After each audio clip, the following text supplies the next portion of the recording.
Selamat sore kepada Bapak Fasilitator, Bapak Agus Nurjito, kemudian Bapak Bayu selaku pendamping pamong kami, dan juga para calon guru penggerak Angkatan 4 Kabupaten Temanggung.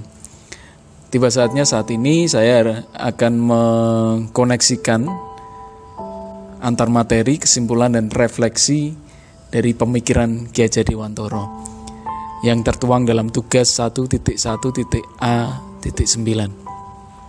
Baik, ada 3 pertanyaan terkait dengan refleksi dan kesimpulan. Yang pertama, apa yang saya percaya tentang murid dan pembelajaran di kelas sebelum saya mempelajari modul 1.1. Ada 4 jawaban dari satu pertanyaan ini. Yang pertama, menurut saya murid adalah lembaran kosong yang wajib diwarnai oleh pendidik dengan pengetahuan dan pengalaman pendidik dalam proses pengajaran.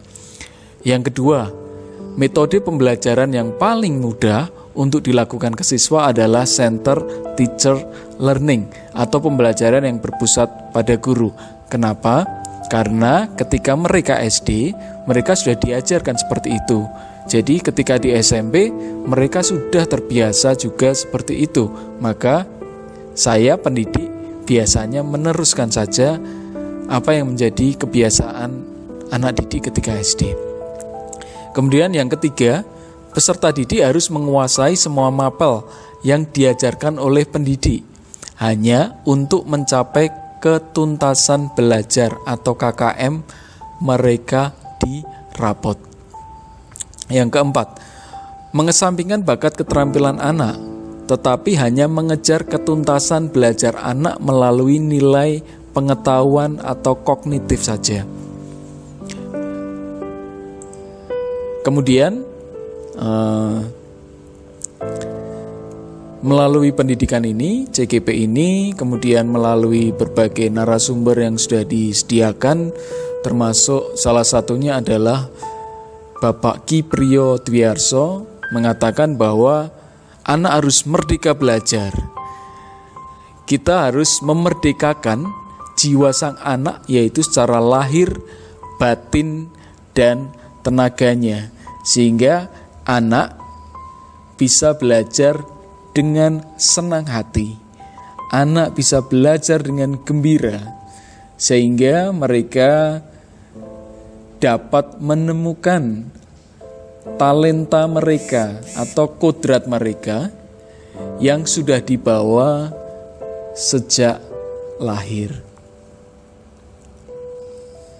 Ya, itu adalah kata-kata yang luar biasa dari Bapak Ki Priyo Dwiarso. Kemudian langsung ke pertanyaan yang kedua. Apa yang berubah dari pemikiran atau perilaku saya setelah mempelajari modul ini? Yang berubah yang pertama, saya menyadari bahwa anak-anak dilahirkan bukan seperti lembaran yang kosong lagi. Ketika mereka lahir, sebenarnya mereka sudah membawa bakat alam atau talenta. Saya sebagai pendidik harus mencari cara pengajaran yang tepat agar bisa menuntun anak menemukan bakat mereka. Yang kedua, merubah pemikiran terkait dengan pengajaran dari memperlakukan anak sebagai objek dalam belajar menjadi subjek dalam belajar. Anak-anak memegang kendali dalam pembelajaran tersebut. Yang ketiga, lebih memahami karakter setiap siswa, menyadari tugas dan peran guru yang harus berhamba, yaitu menyerahkan hati dan pikiran pada anak didik dengan tidak mengharap apapun dari sang anak. Yang keempat, belajar lebih lagi, mengaplikasikan ilmu yang saya dapat di dalam kehidupan sehari-hari sang anak, sehingga mereka ketika mereka terjun ke dalam masyarakat, mereka setidaknya sudah mengenal, sudah pernah belajar dari sekolah, sehingga di kehidupan nyatanya mereka bisa untuk segera untuk beradaptasi. Kemudian yang kelima atau yang terakhir tentu saja memerdekakan anak di dalam belajar. Mereka harus gembira dalam belajar. Mereka harus senang dalam belajar.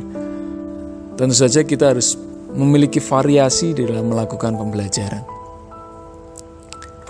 Kemudian pertanyaan yang ketiga, apa yang bisa segera saya terapkan lebih baik agar kelas saya mencerminkan pemikiran Ki Hajar Dewantara? Ada 5 jawaban dari pertanyaan tersebut. Yang pertama, saya harus bisa merubah kebiasaan dalam diri saya yang kurang baik. Karena dalam filosofi Ki Hajar Dewantara sendiri yaitu Engarso Sung Tulodo, yang artinya kita pendidik harus bisa memberikan teladan yang baik bagi anak didik kita. Tindakan kecil tapi nyata mungkin saja bagus untuk memberikan contoh ke anak, seperti disiplin, tepat waktu, menepati janji-janji, ramah, sabar, senyum, melayani anak dengan sepenuh hati, memperlakukan anak dengan baik, dan hal-hal baik lainnya. Yang kedua, merubah konsep pembelajaran di kelas yang awalnya teacher-centered learning menjadi student-centered learning dengan banyak melibatkan anak di dalam pembelajaran. Menampung setiap ide mereka dalam materi yang diajarkan, memberikan feedback ke anak yang bisa memotivasi anak untuk berani menjawab, menyampaikan ide dan gagasan dengan cara memberikan pujian yang tulus kepada anak atas ide dan gagasan mereka. Kemudian yang ketiga, merangkai sebuah pembelajaran yang bisa dikaitkan dengan kehidupan sehari-hari yang pada akhirnya membawa anak didik pada sebuah merdeka belajar. Yang keempat, membuat sebuah pembelajaran yang menyenangkan dalam program pembelajaran yang menarik bakat dan minat siswa. Di sini saya punya satu cerita ketika saya menjadi pengajar bimbingan TIK, ada satu materi terkait dengan aplikasi. Jadi anak-anak saya suruh untuk bermain game yang mereka sukai. Setelah itu, melalui sebuah aplikasi pembuat game, anak-anak saya suruh untuk membuat game sesuai bebas, sesuai dengan keinginan mereka, game mereka.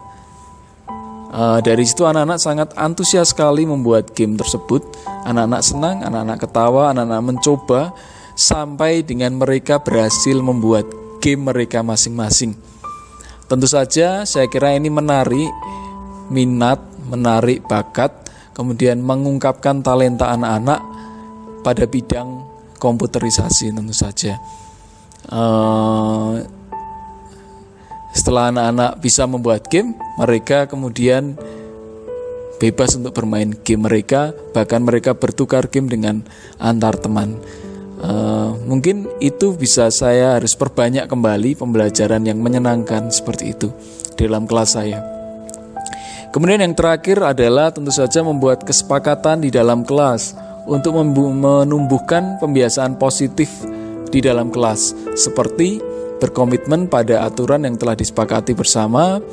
Hal kecil seperti membuang sampah pada tempatnya, tidak berbicara kotor, saling memberikan pujian, dukungan dan kata-kata positif kepada teman, membiasakan untuk meminta maaf jika melakukan kesalahan dan berterima kasih ketika diberikan bantuan atau pujian.